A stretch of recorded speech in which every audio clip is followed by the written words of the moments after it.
আসসালামু আলাইকুম রহমতুল্লাহ। আমাদের বাসায় ছাদ ঢালাইয়ের কাজ হবে, তো সেজন্য দোকান থেকে রড আনা হয়েছে। তো সেই রডগুলোই এখন আমাদের বাসায় ঢোকানো হচ্ছে।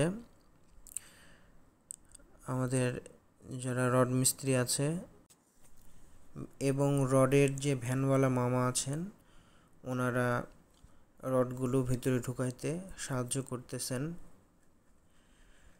এবং এই কাজ আরও কিছুদিন চলবে। সবগুলো রড চলে আসলে এবং রডের কাজগুলো সব শেষ হয়ে গেলে তারপরেই ঢালাইয়ের কাজ হবে।